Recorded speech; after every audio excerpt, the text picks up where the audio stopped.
প্রিয় সহকর্মীবৃন্দ, আজ আমরা এখানে সমবেত হয়েছি একটি গণমাধ্যমে একটি প্রতিষ্ঠানে হামলার প্রতিবাদে।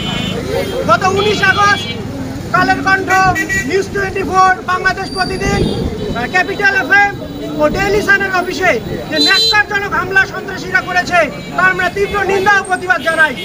আমরা বলতে চাই, একটি গণমাধ্যমে হামলা মানেই এখানে শেষ নয়।